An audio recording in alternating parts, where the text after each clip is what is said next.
Hi, I'm Vi Wickam with MyTalentForge.com. Here's a lesson for you on how to tune your violin or your fiddle, depending on what you call it. Same instrument. Here's my violin. You can hear that it's in tune. Now, learning to tune your instrument is one of those beginning things that is very important. It's very important that our instrument is in tune because that gives us the point of reference for intonation for where we put our fingers.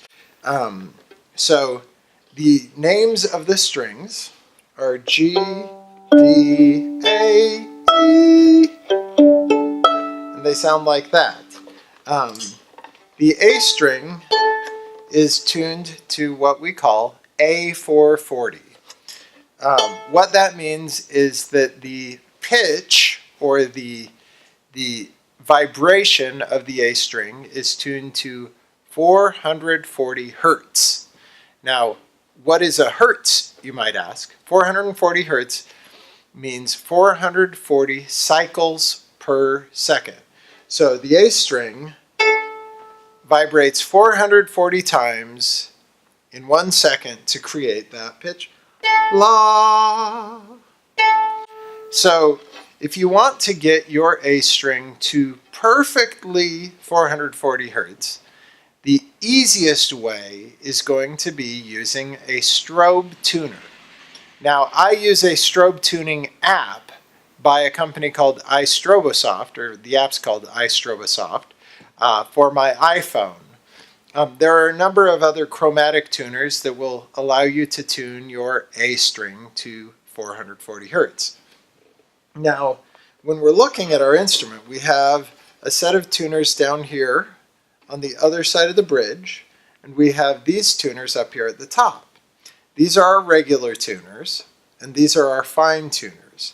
We use the regular tuners to get us close to the right pitch, and the fine tuners to really hone in on the exact pitch that we want to get the string to. So I'm going to detune my instrument a little bit. That's kind of cool. So I'll get out my iPhone here with my Strobe Tuner. Let's tune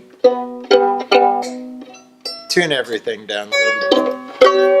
Now it's really out of tune. Now, we don't want to use these tuners up here to get us all the way there.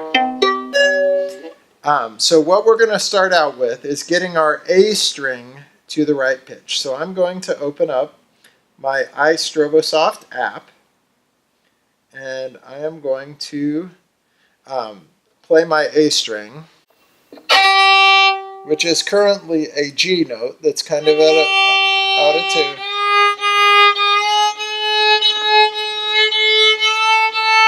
Now I'm watching the Strobe Tuner, and it's telling me as I'm getting close to an A note. So that gets me pretty close. Now, don't just tune it. If you notice, I'm putting my finger on the other side of the scroll. This is the scroll here, shaped like a scroll. There, I'm back out of tune. Now I can see that right now I have my Strobe Tuner set to show me the hertz or the frequency of that note. And that's right about 440. So I can then tune my other strings to the A. Now, if I hadn't gotten the A close enough, then I would use this fine tuner to adjust. Turning the tuner to the left will make the pitch lower, or the frequency lower. Pitch is another name for frequency. If I turn it to the right, it'll make the pitch higher. Now, on my Strobe Tuner, you'll see there's an arrow here that points up or down, telling me that right now my A string is a little bit low. So if I turn it to the right, you'll see that the numbers get a little higher as I'm getting closer. Right now I'm pretty close. So A string is pretty good, and we'll come back to the A string after we get the other ones, because each string you change will cause the other strings to move a little bit.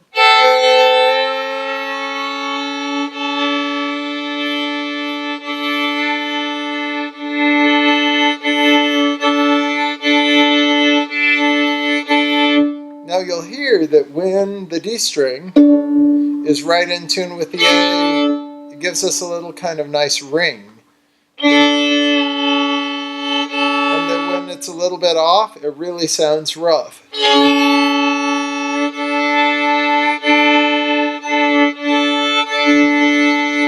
Now if you just want to get close, you can use a tuner for all 4 strings. And that tuner will get you pretty darn close. Now, tuners generally use what's called tempered tuning. And tempered tuning is a strategy for making your instrument be the same amount of in tune in every key. I prefer to use what's called just tuning. I tune my A to 440, which you can hear that it's gone a little bit flat now, because I brought my D string up.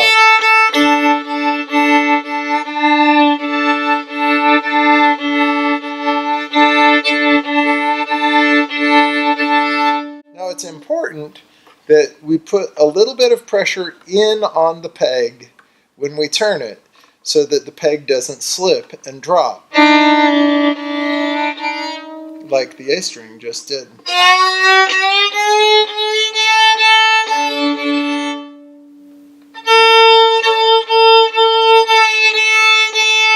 Isn't this fun?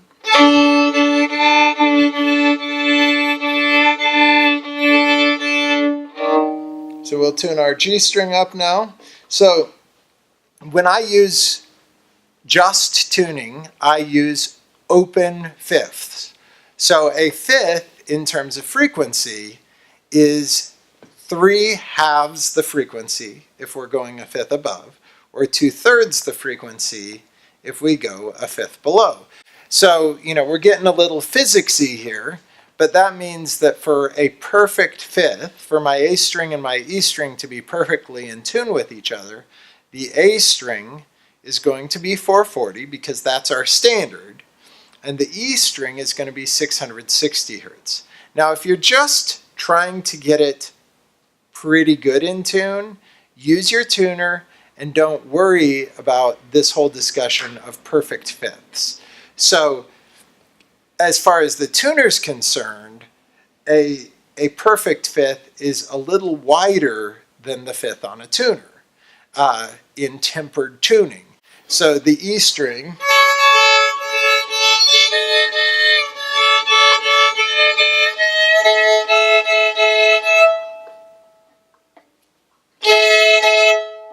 now, it's especially important on the E string to use the fine tuners. On the E string, if you don't use the fine tuners, you're likely to snap the E string, because the E string is the highest tension string of the strings. It's thinner and it's higher tension, which means it's more prone to break. And I'll tell you, there have been lots of students of mine, as they're learning to tune their instruments, who have broken the E string. There have also been lots of parents who have broken the E string when they're trying to help their students tune. So get the E string close, and then, you can be looking at your tuner while you do that. And then when your tuner gets close, then you can use the fine tuners to tune. Whoa. Now you can hear that as I tighten the G string, it loosened the other string. So that brings us back to the A string to tune that one up again. Get that one close again.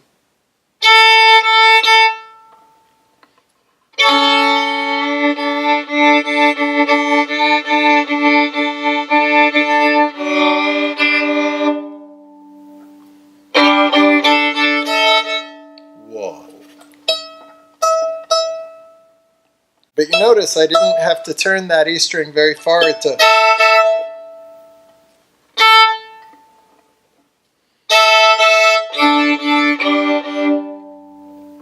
So in terms of frequencies, if we're doing open fifths or perfect fifths, the A string will be 440 hertz, the E string will be 660, the D string will be 293.33333, and the G string will be 195.55555.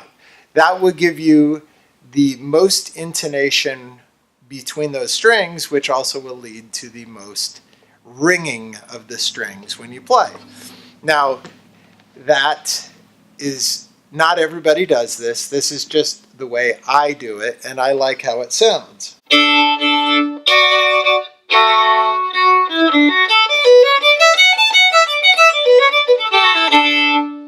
And it gives you a really sweet sound, and the instrument becomes in tune with itself, whereas if you're using tempered tuning, to me, it'll sound a little bit out of tune even when all the lights show up green on your tuner. One of the cool things that the Strobe Tuner I have on my iPhone uses is it also offers what it calls sweetened tunings, which are tunings that are better in tune with the instrument itself. So I can choose alternate temperings of the scale. So I can use a just mean tone temperament or something like that, which gets a lot closer to those open fifths.